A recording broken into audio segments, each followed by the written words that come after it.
Welcome to a new show that I'm probably going to call TTFJ. That's the Fact Jack series. I couldn't think of anything else. Stripes came into my head, so sue me. And if you've never seen the movie Stripes with Bill Murphy, watch it.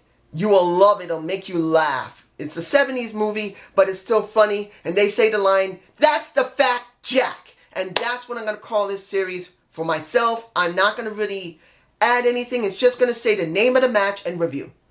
That's the way I'm going to do it. But I will say it for myself. Now, before I get started on review, I got to say this. I've been watching wrestling, at least as far as I can remember, maybe between the ages of 7 or 8 is when I can remember clearly the one wrestler I love the most, and that's Bob Backlund. Now, that was around maybe 1978. I was 7 years old, so I'm taking a guess I was about maybe 7. So I remember about 40 years of being a wrestling fan. Of course, around the 90s into almost 2000, it was sporadic because I was married. My wife did not like wrestling. So whenever I could watch it, I did. It was very sporadic. I saw a little bit of NWO. I saw a little bit of the Attitude Era. I saw a little bit of ECW. I saw at least enough to know each and every one of those things, how they basically worked. But I didn't see it all at once. That's just, I couldn't do that. But I can say I have enough experience that I can tell a good match from a bad one. And since I have a huge backlog of wrestling DVDs and videos I managed to get off the net, so I will be looking at most of these videos and seeing which of these matches I can remember that I love the most. I will try to elaborate on the feuds at the time, but it's kind of hard to remember what the feuds were about. Even when they describe them, you need to at least remember at least a little bit of it. So if I'm a little vague, I hope you understand. So this will be WrestleMania 17 2001 with Chris Benoit versus Kurt Angle. Now, let's not get it twisted. I know a lot of people do not like Chris. I know they hate what he did. And I'm not condoning what he did. My first video on this channel was to explain what I thought might have happened. Okay? You can look at my playlist. It's one of the very first videos. You can switch the uploads for, you can switch from the oldest video to the newest, and you can see it. It's a two-parter. Look at it. It's very choppy, and I was just scared out of my mind the first time I ever was in front of a camera by myself. But I'm not justifying what he did, but I am going to state this. And if anyone else says no, they need to reevaluate themselves. Because as one of the greatest technical wrestlers that existed, that is Chris Benoit. The best technical wrestlers of the era at the time, between the late 90s into the mid 2000s before his death. You had Chris Benoit, Kurt Angle. You had Shelton Benjamin, Chad Gable. You had a couple other people who were very good technical wrestlers that could mix in a little bit of high flying, but generally technical wrestler, but also could easily tell a story. That was Chris Benoit. He wasn't the greatest storyteller, but he could tell a good story in the ring. He could also tell a good story outside the ring. So I'm stating this clearly. Think about it. Chris is one of the best wrestlers of that era. Seth Rollins knew about Chris Benoit. Hell, if you go on the wiki and look at Daniel Bryan, guess what? Daniel Bryan imitated some of Chris Benoit's work. Of course, Kurt Angle as well as some other people that was going on, like what is that? The Man in 1,000 Holds. I forgot his name. I forgot. Damn it. It'll come to me and I'll hate myself for forgetting. But next to Al Snow, it was somebody else. But anyway, what was this about? Simple. Around 2001, around December into April, Chris Benoit had been slowly building up a feud with Kurt Angle. Pretty much, both the guys were known to be the best technical wrestlers in the company. And eventually they finally butt heads and the feud started with who was much better than the other. And I believe Chris had just gotten off of a feud with The Rock. and Kurt Angle just got off of a feud with Edge. I'm trying to remember. It's kind of hard. I could be wrong about that. You can tell me and anyone else below. But after they got rid of those feuds, that's when these two started going at each other. And Chris already tapped out to the ankle lock. And Kurt had already tapped out to the crossface. So these guys already had history. When they went into WrestleMania, what was it? Texas, 2001. Nobody thought that this simple match of grapple wrestling, and you could see it in the corner right there. In the very beginnings, Kurt Angle is talking about how much he hated, Texas, and Chris Benoit is no match for him. He's going to make him tap out. Chris comes out, and then the magic happens. You got Jim Ross on the line. You got a very good Jim Ross who's in his prime. Then you got a just came from ECW after its death, a Paul Heyman who's still sharp, who's still interesting, who's still caring about doing a good job because, well, he was on the payroll and wanted to make some money, but he still had a passion for wrestling. He still loved it, and he still had the heart to talk, unlike now where he's just burnt out. You could see he doesn't care anymore. He doesn't care. It's very rare for him to show any feeling.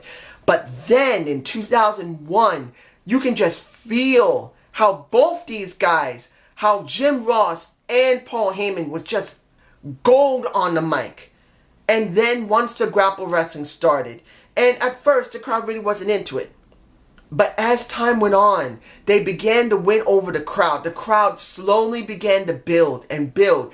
By the time it was mid into the match, before Kurt hit Chris Benoit in the head, and they made it into a brawl as well as going into still wrestling moves, the crowd was hot.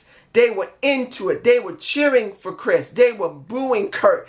Kurt saying, "Stop!" Sorry for the yell, but you get my point. It was a hot match. Now, I might actually have the connection to that match if it's on YouTube. If it's not, I'm sorry. But if it is there, you can look at this match for yourself. But I got to say this. Seeing that at the end of it, Chris was winning. He was keeping up with Kurt, but Kurt in the end had to cheat, kick him in the nuts with his knee and with his back calf, and then roll him up and pull his tights to win. The crowd was booing their asses off. But guess what? That was what was supposed to happen. That is true storytelling. That's one of my most favorite matches of all time. Not because it was just all mat-based wrestling. It's because it already had a story built in. These are two guys who went on different paths, learning how to wrestle, finally meeting each other, saying, "Who the F are you? I am a champion of WCW. I'm one of the best. Who the F are you? I got a freaking gold medal with a freaking broken neck. You ain't nothing towards me." And that is heat. These guys had natural heat. Both guys going through different routes of wrestling, coming together. And even if they didn't hate each other in real life, they both have personalities that easily makes it heat. Kurt is naturally in wrestling, he's very, well, let's just say he's an ass. And Chris, yeah, he was a nice guy, but once you get in that ring and that bell goes off like a click in your fingers, he's on. So it's hot. And it was a great match. Now, I know a lot of people are going to say, "Oh, fuck this match. I don't give a damn. Chris Benoit's a piece of shit. I don't care what he did about his wife. I don't care what he did with his wife, his kid, and himself. Fuck him." But I'm just saying this for you to understand.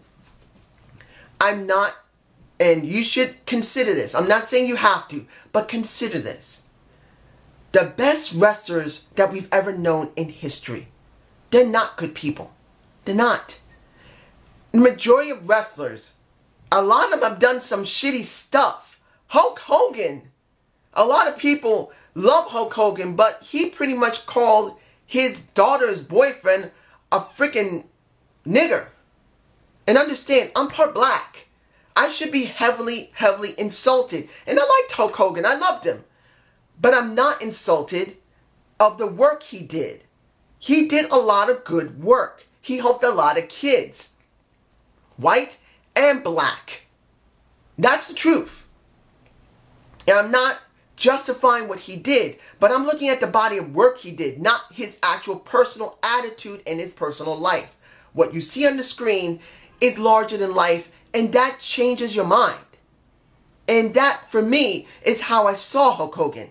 Now with Chris Benoit, I know he's a nasty bastard for what he did, whether it was because of the concussions, whether it was because of the steroids he was taking, whether it was the overwork of 300 days out of the year for WWE to work their freaking people to death.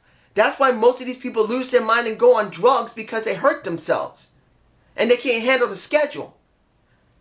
I'm not justifying what he did.